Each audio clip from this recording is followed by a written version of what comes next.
রাজধানীতে আজ দ্রোহযাত্রা ও সমাবেশ করেছেন শিক্ষক, শিক্ষার্থী সহ নানা পেশার মানুষ। এতে সরকারের পদত্যাগ ও গ্রেফতার করা ব্যক্তিদের মুক্তির দাবি জানানো হয়। কোটা সংস্কার আন্দোলনের ধারাবাহিকতায় পূর্ব ঘোষিত দ্রোহযাত্রায় অংশ নিতে শুক্রবার দুপুরে জাতীয় প্রেস ক্লাবের সামনে জড়ো হন শিক্ষার্থী সহ বিভিন্ন শ্রেণী পেশার মানুষ। এতে মিছিল, স্লোগানে মুখর হয়ে ওঠে এই এলাকা।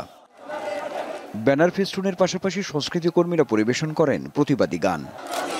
কোটা আন্দোলন ঘিরে সৃষ্ট উদ্ভূত পরিস্থিতি শান্ত করতে সরকারকে আহ্বান জানান সবাই। বলেন, এভাবে একটি দেশ চলতে পারে না।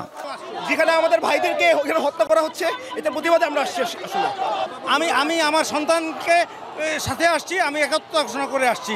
ওই ভেতরের তাড়না থেকে আসলে আজকে রাস্তায় নেমে এসেছে যে আমাদের স্টুডেন্টগুলো যেন, আমার বাচ্চারা যেন এই নিরাপত্তাটা পায়। এতগুলো প্রাণহানির দায় ক্ষমতাসীনরা এড়াতে পারে না উল্লেখ করে সরকারকে সরে যাওয়ার আহ্বানও জানান কেউ কেউ।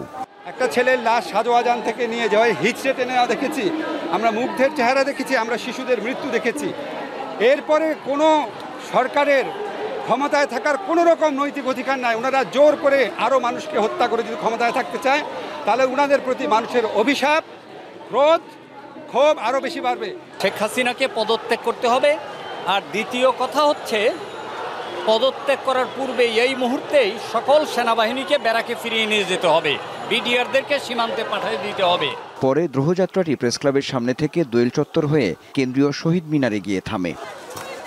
এ সময় গ্রেপ্তার সবার মুক্তি, কারফিউ তুলে নেওয়া ও শিক্ষা প্রতিষ্ঠান খুলে দেওয়ার দাবি জানানো হয়। রবিবার জাতীয় প্রেস ক্লাবের সামনে থেকে ফের গণমিছিলের ঘোষণা দেওয়া হয় সমাবেশে।